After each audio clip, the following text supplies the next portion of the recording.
What's poppin' T Squad? It's me, Keisha, and I'm here with tonight's All Tea, All Shay, Love and Hip Hop Hollywood Season 6, Episode 3 review. Yeah, I'm looking a raggedy mess. I'm going to get my hair ready tomorrow, so tomorrow when you see me, I'll be cute. But anywho, so in tonight's episode, we begin exactly where we left off on last week's episode with the confrontation between Summer Bunny, Apple, and Lyrica. So Yo-Yo tells Apple that she wants her and Summer to try and work things out and asks if she ready. And Apple say, I've been ready. I came out the pussy ready. Bam, what's up? What?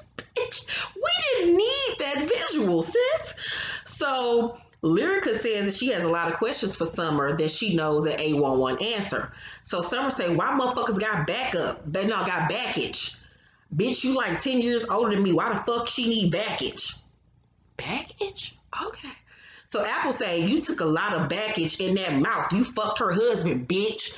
And I was like, everybody needs to snap into a Slim Jim, bitch. Do y'all need a Snickers? Why is everybody so goddamn aggressive? What in the hell is going on, Jesus? So Summer starts crying again. I was like, girl, if you cry one more time, we only on episode 3, bitch, and you done cried like 90 million times. So she started crying again and says to Lyrica, what the fuck do you want? You want to talk shit about me all on the blogs? And Lyrica say, I just came to be at my friend party. Who are you? And I'm like, girl, you know exactly who the fuck she is. Shut up.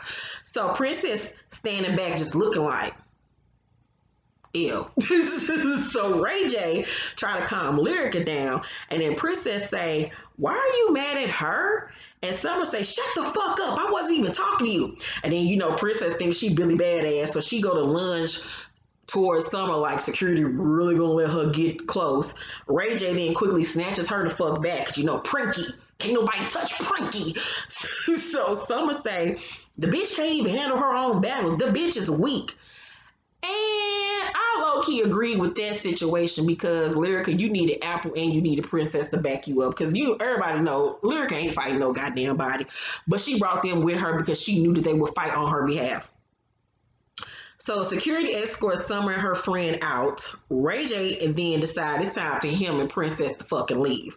Apple decides she's gonna be out as well, but Yo-Yo, Summer, and Lyrica are still there. So Summer is outside yelling, saying she wanna fuck somebody up. I mean, she is yelling at the top of her lungs, sound like a goddamn ghetto banshee.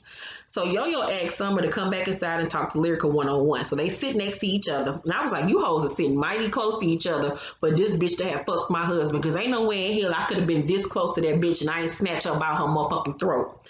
So Summer say he ain't my husband. And then she said the little smart ass shit. Lyrica, you's a better bitch than me, bitch. Because Summer Bunny would have been winter snow.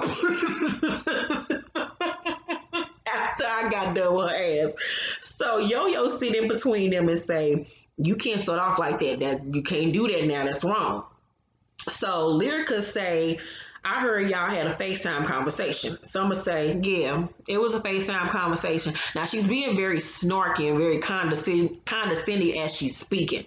And see, that right there is what will get you bopped. Not even just the fact that you fucked my husband, but bitch, you being funny about the shit. Like you don't give a fuck. So Lyrica say, okay, well, that's all I need to know. I'm gonna go home and fuck on my nigga. And Summer say, why you ain't say that over her? And Lyrica was like, what? Then I'm gonna go home and fuck on my nigga? That's what I'm about to do. I'm about to go home and fuck on my nigga. And I was like, you act like that's saying much. You better hope a nigga ain't out here fucking on your nigga. Cause I mean, so Summer was like, girl, bye, gone, whatever, you lame. So Lyrica leaves. Then Summer hugs Yo-Yo goodbye. And Yo-Yo giving her one of them Yana Van Zant hugs, telling her just to breathe, just let it out. And of course, Summer started crying again because Summer is a wounded bird. Summer ain't been loved. I don't know where Summer mama and daddy are. I don't know who raised this bitch. I don't know if wolves raised her. I don't know what the hell's going on, but that bitch is hella emotional. And I'm like, how the hell you so hard and so soft at the same goddamn time, bitch? You cry more than my vagina cry when I see Shia LaBeouf on my TV screen. So Lyrica is quote unquote outside waiting on her car when really she wasn't waiting on her car. Production told her, wait a minute, we still want to try to get you and Summer to have the conversation needs to be had. So Summer comes out, her makeup is fresh, no teardrops, no tear stains on her face, fresh beat. That's how you know that the producers asked Lyric and her to try to speak once again. So Summer says A1 came on to me and then they had sex several times. And Lyrica say, but you knew he was married. And Summer say, but he knew he was married too. So why is it always me? And I was like, bitch, it's always you because you keep on fucking with niggas that got bitches. Like, what the fuck is wrong with you, young lady? Like, what the fuck? That was the dumbest shit I've ever heard in my life. Yeah, he's more in the wrong because he's the one that made vows and promises to her. But bitch, you blatantly go after men that you know are married or in relationships with other women. So in that instance, you are just as equally as wrong as the man is. And then the fact that you don't give a fuck and you walk around like so the fuck what, that makes it even worse. And that's what's gonna get your ass whooped one day. Somebody gonna kill your ass behind this shit. Bitches nowadays is crazy. They ain't just fucking up bitches, they killing bitches. So Lyrica say, I don't understand where your defense mechanism come from. You slept with my husband and didn't give a fuck. Someone say, you're lame. Hopefully I won't fuck him again. And Lyrica just say, whatever, bitch, fuck him again. I was like, Lyrica, you got on a whole tracksuit, bitch. If you didn't run track and act like you was Flojo and run behind that bitch and drag her goddamn Slauson and Crenshaw or whatever the fuck the street y'all was on. See, Lyrica, you better take some taekwondo classes, some shit, and get some gangster. How your mama more hood and gangster than you? You should have had your mama with you. Where is your funny looking ass mama, bitch? Because your mama would have fucked her up. Your mama would have fucked that bitch up. You need to get some of your mama in you. So the show then does a very touching tribute to Nipsey, which I don't want to talk about because I just don't feel like being sad right now. Then we skip to April, Zell, and Paris. They're out hiking. Zell says that he's grown since last season. He attacked Mr. Ray at the reunion and he got kicked off the show because of it. But I really liked Zell's swag. He was so funny to me. That scene with him and Masika is hand down one of the best scenes in Love and Hip Hop history when he made fun of them fucked up shoes she had on and the black shit on her feet. That shit was funny as fuck.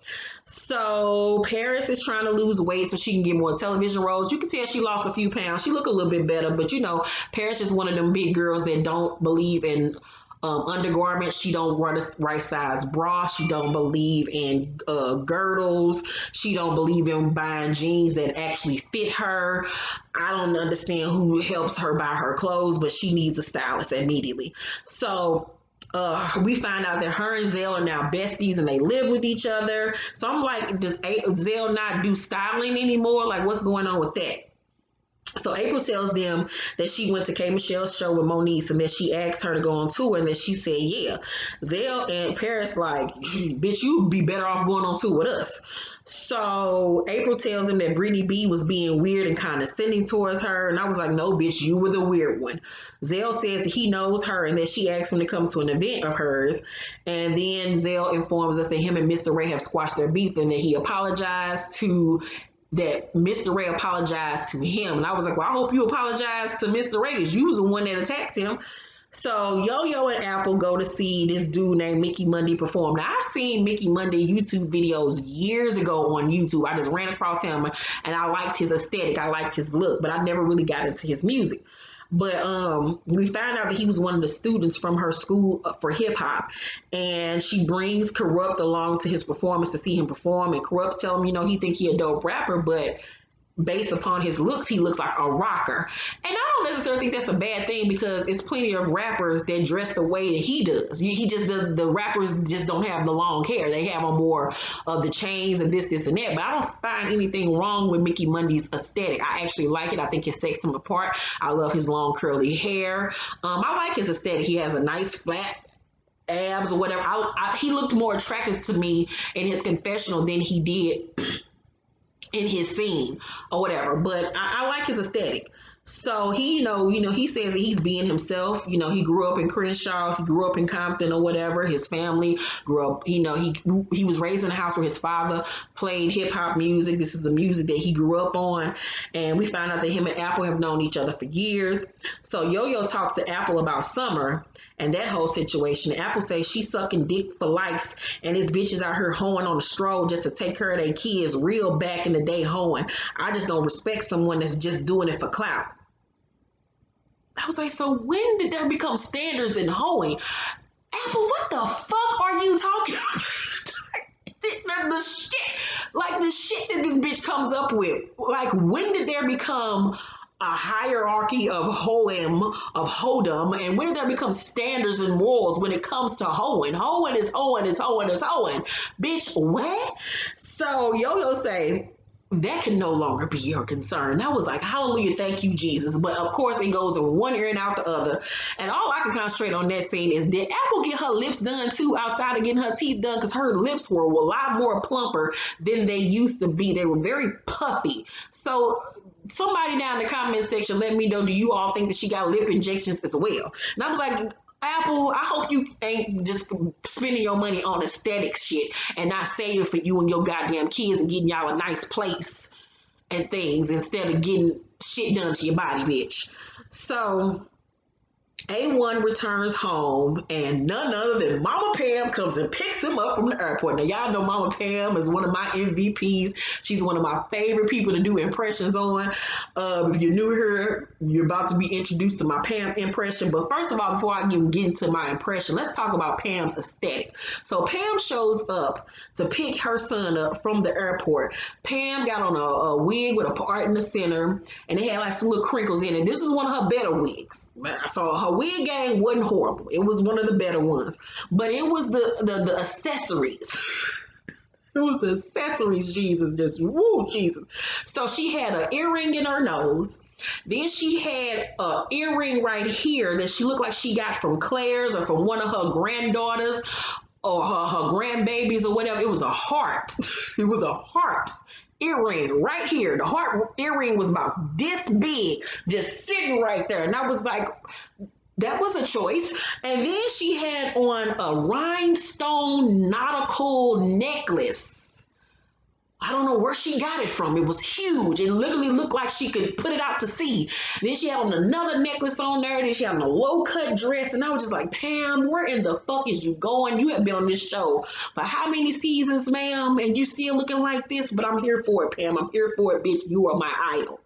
So A1 tells her that he has a show that night. And Pam say, is Lyrica gonna be there? Oh, how I missed you, Pam. And he say he don't know if she gonna be there or not. So Pam say, I've been seeing on the blogs, did you cheat on Lyrica with Summer Bunny? Did you do that really? Hey, when I'm talking to you. So he say he don't want to talk about that right now. He got the show later. Mama ain't trying to hear that right now. Pam say, you need to talk to your wife to make things right. That's what you need to do, little nigga. So A1 say, I could have Uber. I ain't want to talk about this stupid shit. Pam say, what you say? I Uber to pick you up and you want to talk shit to me? A1 say, you talking dumb, man. Now, first of all, I ain't never even heard A1 disrespect his mama like this. So I'm like, who done got your panties in a bunch? Who done gave you a wedgie, sis? So Pam say, well, get your ass out then. You got me fucked up, little nigga. So I'm like, what the fuck is going? What in the baby boy is happening? It was like Ving Rhames talking to Tyrese. What the fuck is going on? So we switched to Fizz being on the Millennium Tour or whatever. It was obvious that him and J Boog were the only ones to sign on to be filmed because Omarion and Raz B are never on camera. So while on the tour bus, Fizz tells Boog that he moved out of his place and that him and April are talking about moving in together and that he considers them to be best friends. And Boog just sitting there looking like, oh, okay, nigga. And he asked the question, he makes it known that, he's afraid that this situation is going to fuck up their bag because we could honestly do this tour and then do some other stuff and continue to bring in money. Like, why just do one tour? We could continue to tour like New Edition and all these other groups, New Kids on the Block, Backstreet Boys, and continue to make money. That's how these groups are millionaires still to this day. But they're thinking small. They're thinking, on a small level. And I did research, and the Millennium Tour, B2K brought in $5 million in revenue, which isn't bad for just a few weeks of work. You split that $5 million up amongst the 4 group members. They all get $1 million something a piece, but then you have to factor in, they have to pay managers, they have to pay their agents, they have to pay their publicists, they have to pay their stylists, they have to pay their lawyers. So then they got to pay taxes. So after they get done, they're probably only coming home with about $500,000. So for a nigga like Fizz that ain't got a pot to piss in. He got to hold on to every little piece of money he got because he done fucked up the bag for everybody else because he over here fucking Omarion baby mama. So Lyrica plans on confronting A1 in his show. She has her friend Sia with her. A1 puts on his fake jewels before he get ready for the stage. I'm like, boy, you in this kiosk jewelry that you got on your neck, but okay. So after his performance, he and Lyrica talking. Lyrica say, Summer told me y'all slept together. Did you sleep with her or not? A1 say, did you sleep with her? Being sarcastic. So A1 then calls for backup with his friends because she has her friend Sia with her. Lyrica tells his bodyguard and his cousin that she don't fuck with them because they enable his bullshit and they know all the shit that he be doing and they be grinning all up in her face. She's like, I don't fuck with you niggas. So then she makes Sia leave and his people leave so they can talk. And she asks him again if he fucked Summer and he admits that he did fuck her. And she gets emotional, she gets upset and she says that she can't talk. He says that she can't talk because she cheated on him too last year. But they decided to keep her shit a secret because she was pregnant and she had a high risk pregnancy, and then plus because he didn't want to look stupid. She feels like she apologized and they renewed their vows, so that was them starting anew. So the fact that he then decided to cheat on her after that was wrong in her eyes. She says that he doesn't make her feel special anymore and she can't be with him no more. She started crying. He like, that's how you feel? And she was like, yeah, I can't be with you no more. If this storyline is true and they're not turning into the Kirk and Rashida of Love and Hip Hop, then it's sad to see an 8-year relationship go down the drain, but they're young and they ghetto as fuck, and it's best they leave each other alone now before they further hurt each other. If they're doing this for a storyline, and God bless you, because all this shit gonna come back on y'all one day. Kirk and Rashida gonna have to pay the price for selling their soul to the devil for a storyline as well too. So if it's true, God bless them. If not, God bless them as well. I give tonight's episode of Love and Hip Hop Hollywood an A. They continue to bring it. It's my favorite out of the whole franchise. Y'all know that Hollywood continues to up the ante to have great storylines. Hell, even great acting if the shit is scripted. When I watch Love and Hip Hop Hollywood, it doesn't come across so scripted like the other franchises of the other cities or whatever. So what did y'all think about tonight's episode? Let's talk down below. Make sure to thumbs up this video, like, and subscribe. And remember, my birthday is Wednesday. If you want to send me some money, my PayPal and my Cash App is down below. Hit your girl up. I'm turning 38. Send me 38 motherfucking dollars. All of y'all. I love y'all. Have a safe and blessed night. And I will see y'all tomorrow. Bye.